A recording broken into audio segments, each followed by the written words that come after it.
Hello and welcome to the Bike Century. My name's Ben and today I'm going to be showing you around this absolute beast.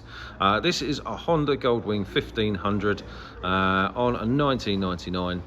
It's a super low mileage bike, really hard to find these in this condition, so it's a really exciting bike to have. Really cool, very retro, and it still, holds its own against any modern tourer.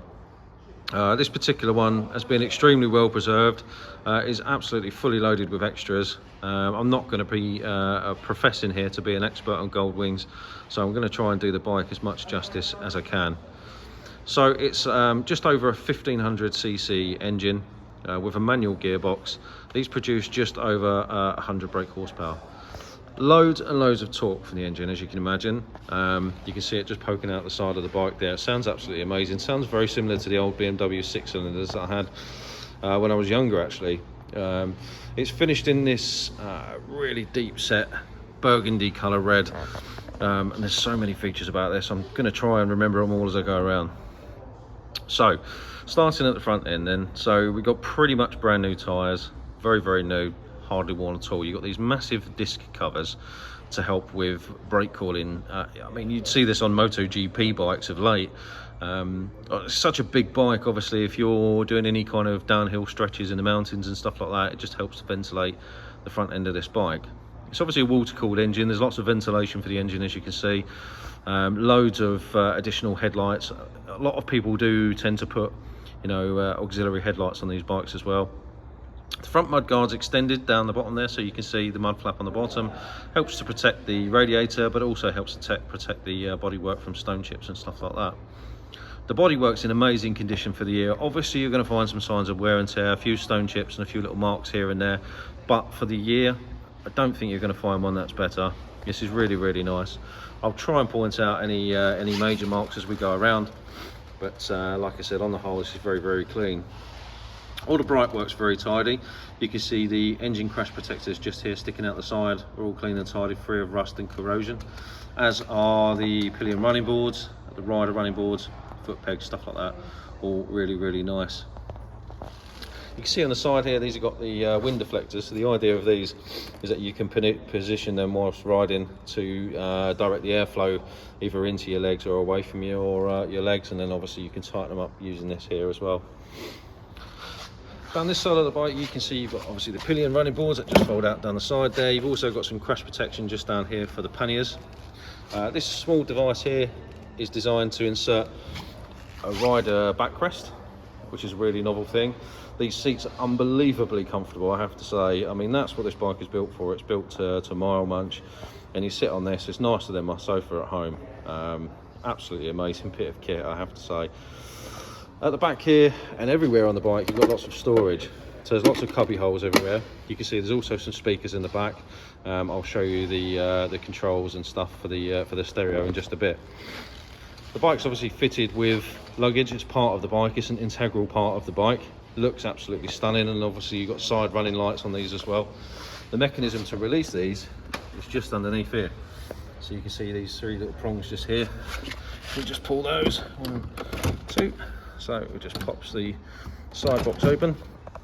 Also got the side pannier bags as well, and inside the top box there are matching helmets and I believe intercoms, and there is also a 6 CD changer as well. So again, I will show you the forward controls for this as well in just a second. On the back here you've got an additional rack, so if you want throw-over bags, obviously you can do so, and a massive antenna to pick up VH radio and stuff like that. At the rear extreme, you've got these two beautiful exhausts, almost like hot rod exhausts, and you can see the tyre is pretty much brand new as well. In fact, this bike had a full service quite recently and has done next to no mileage at all since that and its MOT. It's pretty much ready to go bar a quick check over in our workshop. Last service was, as I say, quite recent and cost sort of in excess of £700, so a proper job there. More cubby holes up the front here. There's also a 12-volt socket. All of the controls, etc., for the stereo are under here. Obviously you've got your fuel filler here. Let's just open this up so you can see the stereo controls. So there's all your stereo controls for the front of the bike.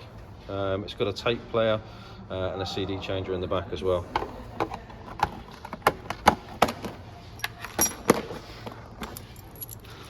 Let's just go around the front. So around the front, you've got these massive lights and the air intake at the front, really nice chrome piece at the front, which is in really nice condition. A huge touring screen. You know, what can I say about this? It's like a windshield on a car. And obviously you've got the ventilation there, so you can let some airflow through as well.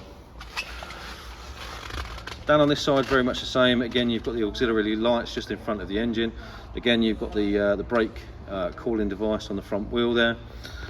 This bike is fitted with a centre stand. Now, the previous owner, being an engineer, has adapted the centre stand slightly, and what I will say is this is probably the easiest bike to get on a centre stand that I've ever had to do. You know, even compared to modern bikes, this is so easy to get on a centre stand because of the modification. It's absolutely brilliant, so that is definitely a plus for anyone who is looking to purchase this bike, being able to get that on and off the stand. It's a 6-speed manual, as you can see, with forward controls just there. Your feet are ever so slightly in front of you when you're riding the bike, and again towards the back you can see the crash protectors to help protect the panniers in the event that you do have a little bit of a wobble. Again, lots of storage on this side, and some of the controls for the Kenwood CD changer here, and obviously you can see the rider speakers, dials and everything like that. All of the controls are mounted on the left and right hand stalks, which include cruise control and also a reverse gear as well.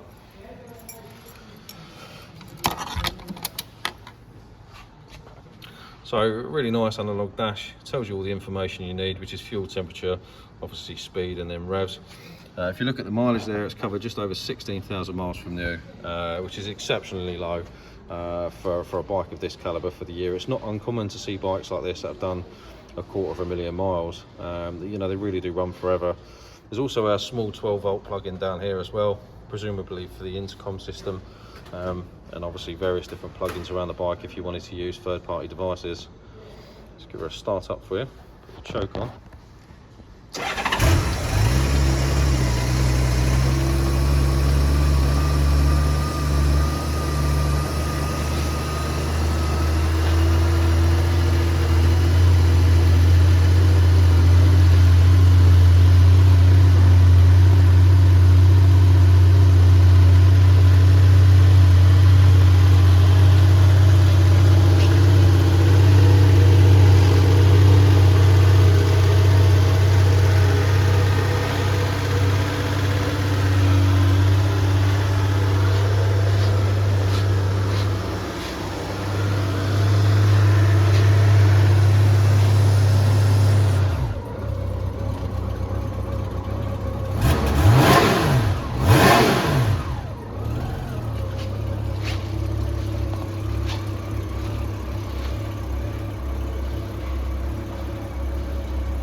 So there you go. It looks amazing, sounds amazing. It's by far the lowest mileage version of this bike that I've seen for this sort of year. If you're looking for a large tourer to do intercontinental or, you know, transcontinental, this could be the bike for you. It's going to come with a 3-month warranty. It will come with free delivery within England and Wales. We do deliver to Scotland for a small charge, and we can offer all the usual dealer facilities like finance, part exchange and stuff like that. If that's something that you're interested in, please feel free to reach out. We've got WhatsApp, live chat, all the socials. Pick up the phone and ask us any questions that you got, or feel free to drop in and try the bike on for size. That's it from me. Thanks for watching, and I look forward to speaking to you soon. Take care.